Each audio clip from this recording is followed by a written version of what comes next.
Hello, and welcome to yet another installment of the Pawdcast. Woohoo! With Jonas and Victor. Take 3. Yeah, take 3 because we've had a lot of bugs in other ones. Like the first time, Jonas accidentally, stopped the recording. Thank you. Okay, anyway, we're going into some more computer games. Yeah, because we have, well, not just computer games, we have a lot of things to talk about, but in this episode, I don't know, it's just a lot of things. We have 25 long list on our wall of topics, unlike our other episodes where we didn't have anything like that we really talked about. So our first topic here is a game called I don't know if you've heard of it. It's called Spelunky on the PC. It's really cool. It's a really cool game. It's really pixely like Minecraft. It's graphics, but It's a platformer Indiana Jones. Yeah, you're a little Indiana Jones dude with a big red nose and you have a whip. It's a really hard game actually. It's really hard. Like there's a story mode and then you can create your own levels. But pretty much you're just platforming around killing monsters. And I think there's a bunch of worlds. There's ice, fire, jungle. I don't know if there is a fire world. I think there is. There's, you start out in the regular cave, you head to the jungle world, then you go to the ice world. I think in the fire world, and I think there's like a golden like tomb or whatever for the last world. But what's cool is as you progress through the adventure mode, you get new things that go into your level creating that you make yourself, which I think was a really good idea personally. I think level creating in any game is just great for everyone because once you beat that story mode, well then, what do you do after that? Well, you can create your own levels and, see if your friends can beat them. Victor's actually making some really hard levels that he's created. Little subtopic. Get past the first part. Little subtopic. If you guys have heard of Super Mario Kaizo World, I don't know. If you have, I saw like Proton John did a lot of Let's Plays on that, but it's pretty much this really hard Mario game, so I've been trying to create some of the really just stupid stuff in it. Who the heck is Proton John? Oh my god, Jonas. He used to be one of the biggest gamers of all time on YouTube, but you're a noob to the computer, so anyway. Hey! Next game, Mechanarium. This game is a really beautiful game, like nice. Visually. You get it on Steam for cheap. It's probably one of the most beautiful games I've ever seen, actually, because it is all hand drawn. I think you're this little robot, and it's like a point and click puzzle game. You just kind of go around, and it's really hard too. Like I don't know what to do half the time, but how do I beat this guy? In chess, yeah, it's hard. Yeah, well, anyway, so it's you're trying to save your little robot girlfriend from I think these like robot thugs who took her away or something like that. You enter the city and you like get some lady's dog for an umbrella so you can walk under some leaky pipes or something like that. Anyway, our next game, I don't know. I've never played this game. I've never really heard much about it. Personally, it's called Spiral Knights. If you care to apply. It's a pretty good game. You can get it on Steam, or you can download it from the website, or if you've heard of the gaming website Congregate, you can get it from there. What exactly do you do? Well, basically, you crash landed on this planet. It's massively multiplayer. It's a massively multiplayer online game, and you crash land on this planet, and then you find out that there are other people who also had crash landed there for some reason. So you sort of go find them and join them, and then you all sort of explore this weird new planet that you found. Yeah, you go on dungeons, and yeah, it's got a really good. And why exactly is it called Spiral Knights? Because you're like these robot knights, and it's all steampunky. Oh, okay, so it's like a steampunk. The spiral is basically. It's like both.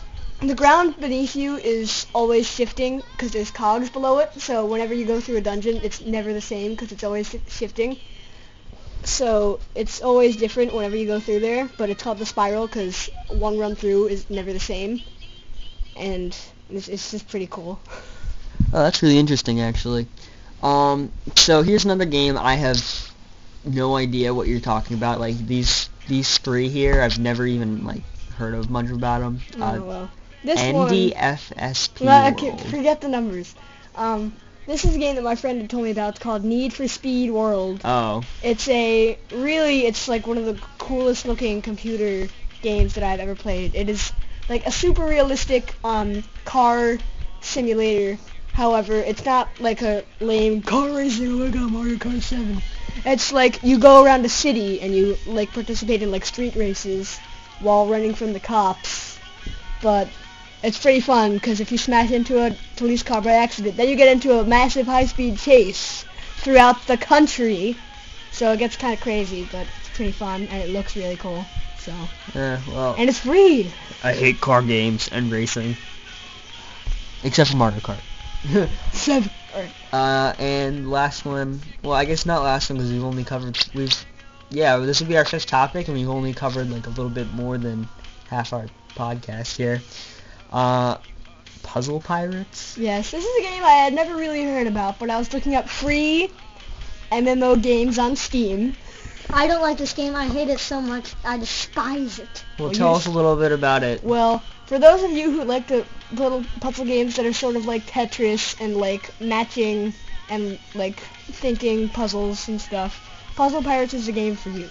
It is a online game, and basically you're a pirate, and you need to help, and you can create your own sea crew and buy your own ship, and then you recruit people, and then you sail from island to island making money and gambling away that money. But then basically you do these puzzles to help rig the ship or raise the anchor. Yeah, and when you're sailing... And how is it multiplayer? Well, you can start a crew, and then you can recruit people to join that crew. Or you can just join a temporary crew if you just want to go sailing and do some puzzles. When you're sailing, though, you can run into other ships, and then... Yeah, then it turns into a... Yeah, sword fight. Then it turns into an all-out sort of battle of pirate ships. And then you start having sword fights with the people who jump onto your boat. Well, that's a game I'll never play. Okay, so... that one's the list. Here is a 3DS game, which is really cool, that I put on the list that I just heard about a few days ago from Jonas, because I played it. Quetzal's Corridors, and this game, this stood out to me as a really, interesting, really fun, sort of cool game. It's really original. You're a... Well, I shouldn't say Tetris piece, because Stone effigy or something. You're... And, alright, you're 3 blocks put together. I'll go through the intro cutscene. You're not 3 blocks, it depends, because there's 4 characters that I don't care. Right, I've played. You're a little Tetris piece, kind of, and you pretty much, you're flying, and you go through... Holes in the wall. Holes in the wall. That's the best we can really explain it as. It's more fun than that's what the game is pretty much, but it's actually more funny than you think actually, because you're flipping around and you're just trying to head through. You're no, and it gets really. No, wait, no, oh no, don't go over there. No, wait, oh. It gets really. It's moving walls. It gets hard. It gets really intense. Yeah. How much did you pay for it? Oh, it was actually fairly cheap. It was Wasn't it 500? It wasn't. They don't do points in the 3DS Marketplace. It was $5 or something. I don't know. Oh, that's kind of pricey for a game that size. Actually, no. It's supposed to be a really long game, so. Oh, okay. Well, all right. That sounds fair enough then if it's really long. But I was going to say if it was just this little It's not a little game. It's supposed to be pretty long. I've only seen 15 levels on it, so. I guess. Talk about Freaky Forms. Oh yeah. Well, we just have a general 3DS games. Well, why don't we just do another topic? We'll get into just 3DS games in general. Yeah. So. Well, basically, another one that's extremely good. It's called Freaky Forms, and do not be misled by the really crappy graphics and soundtrack. It sounds like it's for little kids, and yeah, it's kind of meant to be like that, but it's actually kind of fun. Yeah, it's you a great. Make your own monsters and yeah, as Jack said, you make your own monsters, and you kind of how do I put it? You make your own monsters, you can get other monsters, and you do little quests. And it's a sandbox game, pretty much. You get to walk around and explore. Yeah, it's kind of fun. So now I guess we're gonna have to wrap up. But yeah, we'll have more 3DS games later. And we're just gonna do another bulkless podcast here. I think this is our second bulk. So yeah, we're about to start the countdown. Okay, all right, let's get ready. Countdown to the countdown. 3, 2, 1. Okay. Count. 9, 24, 26, 27. Completely number. 8, 9,